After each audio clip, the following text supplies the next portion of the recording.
जय सिया राम, जय हनुमान। स्वागत है आपका आपके अपने श्री राम जी के YouTube चैनल साधना मार्ग में। आज हम इस वीडियो में आप लोगों को बताने जा रहे हैं कि आपके साथ जब आपने राम नाम का जाप किया है तो उस राम नाम के जाप के प्रभाव से आपके साथ कौन कौन सी शक्तियां जुड़ गई हैं, किस किस शक्ति की कृपा आपको प्राप्त हो रही है, इस चीज को हम कैसे जानते हैं। आज इसी विषय को हम इस वीडियो में डिफाइन करने जा रहे हैं। इस विषय के बारे में हम आपको जानकारी देने जा रहे हैं।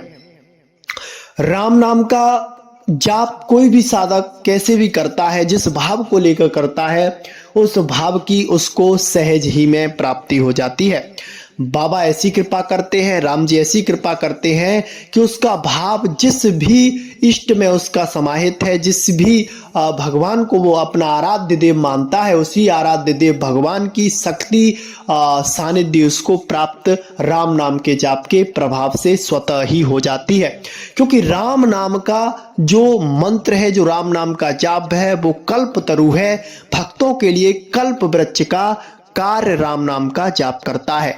कल्प वृक्ष का मतलब होता है आपकी कामनाओं को पूरी करने वाला, यानी कि आपके अंदर जो भी कामना उठेगी उस कामना को राम नाम के द्वारा पूरा करवा दिया जाएगा और राम नाम उसी हिसाब से आपके साथ कार्य करेगा।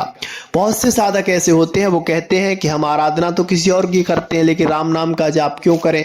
हम ये कहते हैं आप जिस भाव को लेकर राम नाम का जाप करेंगे उस भाव की पूर्ति आपकी होगी, उसी भाव की जानकारी आपको मिल जाएगी। चाहे आप सिद्धि करना चाहते हैं, सिद्ध बनना चाहते हैं, तो रामचरितमानस में आया है कि अगर कोई राम नाम के जाप को, राम नाम को लय लगाकर यानी लयबद्ध तरीके से जाप करता है, निरंतर जाप करता है, तो उसे अनुमादिक सारी 8 सिद्धियां प्राप्त हो जाती हैं, 9 निधियां प्राप्त हो जाती हैं। जैसे जैसे साधक की उत्तम अवस्था होती है, उसका जाप बढ़ता है, उसकी पूजा पाठ की स्थिति प्रबल हो जाती है, तो उसके साथ कुछ शक्तियां जुड़ती हैं। अट्रैक्शन उसे शक्तियों का होता है, यानी कि इस आभा मंडल में कई सिद्ध शक्तियां घूम रही हैं, कई पॉजिटिव शक्तियां घूम रही हैं, कई पितरों की शक्तियां घूम रही हैं, और जो भी शक्ति आप पर अट्रैक्ट होती है आपके जाप से, तो वो आपके पास आती है और आपकी सहायता करने लग जाती है जाप की ऊर्जा को बढ़ाने में। और जो पितरों की शक्ति होती है, जब पितरों की शक्ति आपके साथ जुड़ती है तो घर में सुख शांति आती है, घर में लड़ाई झगड़े बंद हो जाते हैं, घर में हर कार्य आपका बनने लग जाता है। जब कोई दैवीय शक्ति आपके साथ जुड़ती है तो हल्की हल्के विघ्न बाधाएं आपके जीवन में आते रहते हैं, क्योंकि वो परीक्षाएं आपकी होती हैं कि आप पूजा पाठ नाम जाप छोड़ोगे तो नहीं। बल्कि जब भी कोई बड़ी से बड़ी परेशानी आती है तो वो शक्ति आपकी सहायता करती है और उस परेशानी से आपको दूर कर देती है, उस परेशानी से आपको बचा लेती है। ये सब राम नाम की कृपा से ही आपको प्राप्त होता है। जब राम नाम के जाप के प्रभाव से आपको माता रानी की दैवीय किरणें और दैवीय शक्तियां प्राप्त होती हैं, तो जाप के समय आपको साधना में येलो लाइट दिखाई देती हैं, येलो किरणें दिखाई देती हैं। ठीक है, ज्यादातर येलो किरणें दिखाई देंगी और माता रानी के मंदिर दिखाई देंगे और छोटी छोटी कन्याएं आपको ध्यान के माध्यम से दिखाई देंगी। अगर श्री हनुमान जी महाराज की आपके साथ शक्तियां जुड़ी होंगी तो आपको बंदर दिखाई देंगे और आपको रेड रेड जो लाइट होगी वो दिखाई देगी, ये हनुमान जी महाराज की लाइट होती है।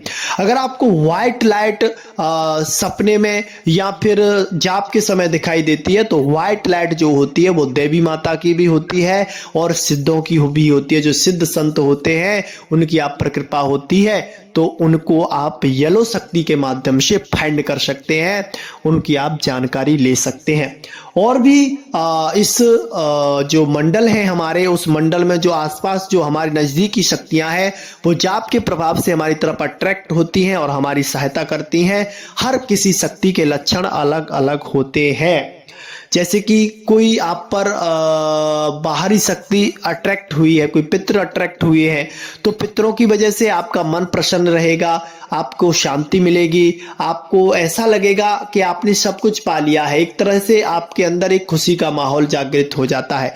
जब बाबा की कृपा आपको प्राप्त होती है, हनुमान जी महाराज की शक्ति आपको प्राप्त होती है, आपका राम नाम में मन लगता है, राम जी के दर्शन करने को मन लगता है, पूजा पाठ करने का मन करता है और बाबा पे सिंदूर चढ़ाने का मन करता है। सपने के माध्यम से आपको बंदर और बाबा के दूत और मंदिर दिखाई देते हैं। माता रानी की जब शक्ति दिखाई देती है तो माता रानी के कार्य करने का मन करता है। जैसे माता रानी के नाम से कन्या भोज करवा दो, माता रानी के नाम से दुर्गा सप्तशती का पाठ करवा दो, माता रानी की जो भी हवन क्रियाएं होती हैं वो करवाने का मन चलता है, माता रानी के मंदिर में जाने का मन चलता है। माता रानी के मंदिर में जैसे ही आप पहुंचते हैं तो आपके रोमे खड़े होने लग जाते हैं और माता रानी के नाम से आप जिससे जो भी कह देते हैं वो कार्य सिद्ध हो जाता है।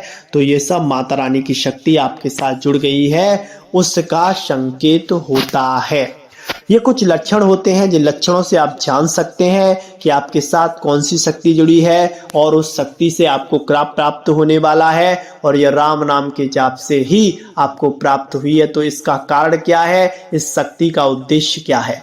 जय सिया राम, जय जय हनुमान।